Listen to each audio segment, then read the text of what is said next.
Їх треба десь годити звідси, бля, їх хто знає куди. Десь аж за Урал. Аби вони сюди не доставали.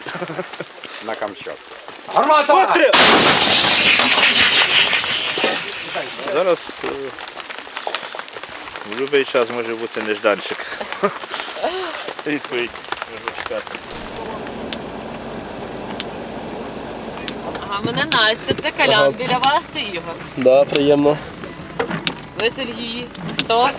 Командир батареї. О, круто. То ми до ваших їдемо. Да-да. Але у вас це причіпна гаубиця ж, правда? Да, Це да, Д-30. У вас вистачає ще до неї цього снарядів? Та всього вистачає. Ленд-ліз, слава Богу, допомагає трохи. А що 122-й постачають з Європи? Так, звісно, да. 20-22 року снаряди. Вона точна, багато боєприпасів не треба використовувати. Тобто з другого снаряду ми вже попадаємо в ціль, куди нам треба. А чого в 10-ці? Ви з Житомира, це ж наша франківська бригада. Ну, я навчався у Львові. Мені Західна Україна дуже подобається. Ага. Я вирішив, що я... Сухопутці, да, ви навчалися? Да, у Львові. Я вирішив або 80-ка, або 10-ка. Славнозвісні Едельвейси. А як там по Солидару ви були? Ну, важко там. Просто там велике скупчення їх. Цих зеків понакидали, вагнерівців. І вони там бігають, що сумасшедші. Нашим підрозділам важко трохи. А в таку погоду теж артилерія працює їхня? Так, ну, як, не дуже інтенсивно, але працює. Ну, проблема в тому, що розвідку важко вести. Ага. От, їхні безпілотники не літають, так як і наші. Ну, в принципі, ми як працюємо по передньому краю, тобто нам робота є. Орієнтовно кожних півгодини нам ціль приходить і ми відпрацьовуємо. З коригуванням, буває без коригування, але і без коригування підходить все. У нас гарно лягають снаряди. О, все. Доїхали. Да. Що, ходімте? Дамо, будь ласка. Шапку давати? Ні, це я так.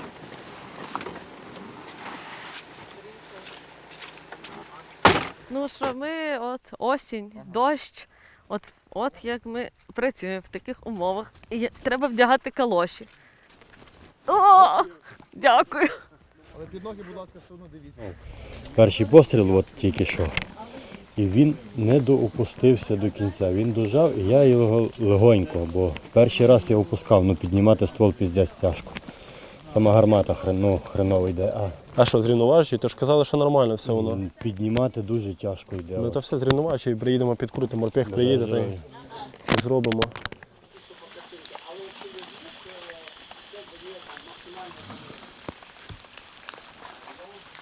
Знайшла земляка? Так, це з Рогатинщини. То взагалі з Клуманського району, пан Володя, то Геннадій не з Івано-Франківщини. Звідки ви? З Харківщини. Схід і захід разом. Тяжко тут вам. Ну бачите, як вчора помінялися, погода була нормальна. Тепер трошки. Ну, а мусимо, а що робити? А як спите в цьому дощі всьому? Чи не спите? Чи ви виїжджаєте і вертаєтесь? Ні, ну ми так на позиції по пару днів і міняємося. Ну є балон, газ, гріємося, спальник. Не затікає, ну не було Ні. таких дощів. Ну, поки що ще не було такого, аж, знаєте, якщо тиждень там таке. Але казав ваш командир, що ви цілу ніч працювали сьогодні. Так, ми працювали сьогодні так. Як ви, скільки спали? Ну, півгодинки, годинку, ну то така робота. Що, треба тих москаликів трошки прорядити. А що цей, Володя, по чому стріляєте, знаєте? Цілі, що за цілі? Це піхота Ну, в їхня? основному по піхоті. Треба їх відсюди викурювати. Тому що напише, як на стовпі пише, не моє, не трогай. Значить, не твоє не лізь. А того у карлика вже треба давно за ним вже черваки плачуть. Громадське на позиціях під Солидар. За Солидар зараз ідуть вже міські бої фактично, але артилеристи тут, які працюють з цією гаубицею, кажуть, що ситуація зараз переломується трохи в кращу сторону для нас, для української армії. Артилерія ось ця працює в основному по піхоті російській, яка тут наступає. Це теж вагнерівці Ліга, це та ділянка фронту від Бахмута до Солидара. Там вони стоять, по них і працює ця артилерія, а також по ствольній артилерії противника. Скільки вам років? 24. Ви командуєте такими постарше вас. Да. Як? Слухають вас? Звісно, слухають. Ви командуєте ротою цілою. Да. Як ви справляєтесь? Я знаю, що ротний – це типа кризовий менеджер в якомусь цивільному житті. Треба заменеджерити все. Де людей, де мають бути позиції, що вони мають, як їх відвести, розвести. Так і є. Як ви справляєтесь? Та легко справляюся, воно легко мені дається. Я 4 роки на це навчався, був змотивований, прийшов на війська, командиром взводу став старшим офіцером на батарею, а потім вже батарею прийняв. І, тобто я знав, як організувати, зробити, щоб для людей було краще і щоб менше втрат понести. Ми як приїхали на Зайцеве, на Клинове, ми ж в наступ зразу пішли, а там сили зосереджені були, ви ж знаєте, на Бахмуті то саме більше зосередження постійно було. І ми прорвали лінію оборони, ми пішли далі, ми на 5 кілометрів просунулися, ми вкопалися, там зупинилися, теж втрати понесли. Так, 4 місяці назад. Потім ми відбили, нас поміняла інша бригада, і ми сюди, і ми тут в наступ пішли. Тут теж скупчення військ таке потужне, і вагнерівці, і кадировці, і штатні підрозділи їхні. І тримаємо. На одну роту батальйон наступаємо, їх тримаємо, і ще ні одного клаптика не попустили на цьому напрямку. Як ви думаєте, який сенс цього всього, що вони роблять? Бо я кажу, вони в більшості Бахмут зараз... в кільце взяти. Для чого? Дивіться, вони скільки міст вже втратили, програли такі великі бої. А на цьому фоні, якщо вони Бахмут візьмуть в кільце і заберуть, вони так розпіаряться, як будто вони завоювали цілу Україну. Вони вміють з мухи слона зробити. Да. І все, за цього вони хочуть Бахмут взяти. Тобто думаєте, що в них тут на фоні того, що вони, можливо, скоро втратять Херсон, перемоги тут не буде? Тут не буде Херсону. Деморалізовані люди будуть. Ага. Вони знають, що там відійшли, тобто і подумають, а що ми тут робимо взагалі. І треба цю демобілізацію проводити і агітаційними листами стріляти, щоб вони знали, як здаватися. А ви стріляєте? Так. Да. Є у вас? Тут немає. Ага. А на тій позиції теж не? Ні, та вони є, то нам командування попереджує, що будемо стріляти агітаційними листами, просто приїжджають на вогневу і стріляємо. Ага, привозять вам? Так, так. Що пишете вони? То там різно пише, що там на російській мові, щоб вони здавалися, не здастеся, то вас уб'ємо. Таке, інструкція, як здатися, куди піти, що зробити, в які телеграм-канали зайти. І вони ведуться, деякі ведуться, бо бояться, хочуть жити і здаються. Вони десь місяць, в них не було навіть касет. В них видно, що дефіцит боєприпасів, і ось десь тиждень назад вони тільки почали касетами стріляти. І то так, не так, як раніше, там просто пакетами сипали. 2 касети кидають, 3 касети кидають. Може, в них дефіцит боєприпасів погано є. з логістикою теж зараз. Тож ми там від Лиману їх і важко вести. Боєприпасів мало. Тобто, і не точно стріляють, що проблема їхня. Якщо в нас перший снаряд коректурою прямо в ціль летить, от в мене 2 дні назад було, що 3 на ціль було і 3 снаряди просто метр в метр впали.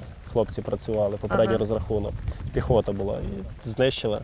Коротше, Андрій, я бачу, що вам подобається ваша робота. Да. Ви отримуєте насолоду. Так. Це що? Це гради падають. А, наші, я сподіваюся. Ні, це прильоти. Це по Сєвєрську якраз стріляють. Коротше, у вас це найкраща робота в світі. Да. Стоїмо в дощі, холод, болото, ви раді. То що, нормально. То Це у не вас заважає є там, виконувати не знаю, завдання. дівчина, дружина, Наречена. наречена, Так. чекає вас, Так. гордиться. Звісно. Пишається моєю роботою. Тобто у вас не було такої думки, що ви от вчились і вам, типу, війна випала така Та вона й була. жахлива. Ну, Ну, я маю на увазі, що Повномасштабне така. вторгнення, да. Але ми до цього готувалися. Ми до цього 4 роки готувалися в академії. Потім прийшли в бригаду, поїхали зразу сюди, на Донецький напрямок. І вже тут побачили, як обстановка. І все, ми змотивовані були. І коли вже почали слухи ходити, ми готові були. Добрий день. Доброго дня, хлопці.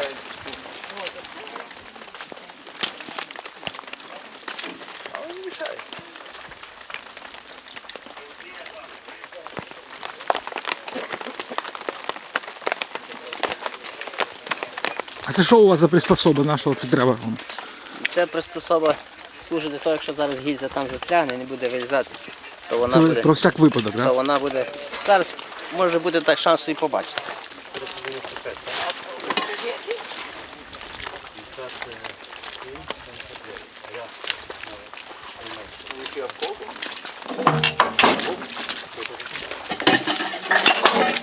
Готовий!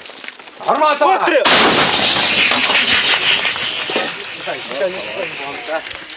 От бачите, тепер є фомка ззаду.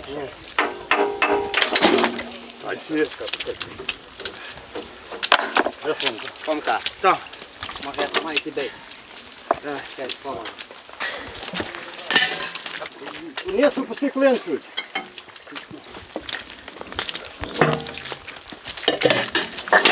Готов! Гармата!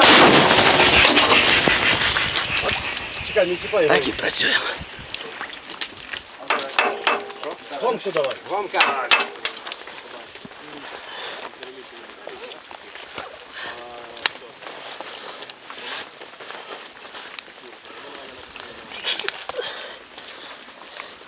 Та напевно, що по піхоті, бо осколочно погаснено. Ну, сама дія снаряду осколок, і він тільки до землі зразу розривається. Напевно, по піхоті. Навесні летіло з їхнього боку дуже багато. 10 разів більше. Дуже багато. Інтенсивність була дуже висока. Вони стрілили навмання, можна так казати. Але от вони брали площу якусь і повністю її накривали. Тобто є там хто нема, сипали, бо Якщо ми схоже, один, заліза цього в них було дуже багато. якщо ми один, то вони 10-15. А зараз вирівнялися чи навіть? Зараз ми більше. О. Ну так приємніше, так, працювати? Ну, трохи ми їх прорядили. Вже нема скільки. Ну, на цьому напрямку їх ще багато. Перепрошую, десь вчора попали. Так кожен раз попадаєте. Без коректур стріляєте і воно хорошо летить, а в шоці просто. Ці снаряди, вони так настільки дально летять, що, я ж кажу, попередній розрахунок 3 снаряди, група піхоти з 10 чоловік йшла. В центр групи 3 снаряди лягло, просто метр в метр. Я просто кайфував від того, я коли дивився. Там всі радувалися, і комбрахи, і комбріг, казали, ну красавці, це я розумію. Бо ті, бувають, косять і ще хорошо персей зараз летить. Він положив теж 200-х, 300-х. Ну ми вчора чули. А? Ми вчора чули. Буцефал їх. Да, да. Тільки просьба, скажіть, він так не кричить в рацію, він так і переполошений, блядь. Ми з ним робили ще скільки, 3 місяці назад, то Це, ну, бля.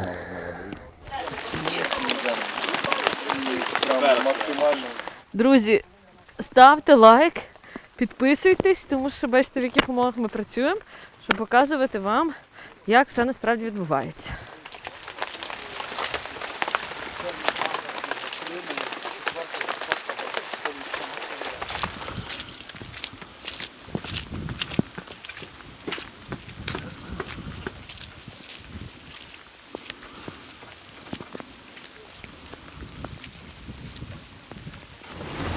А чого ви вирішили стати військовим, Сергій?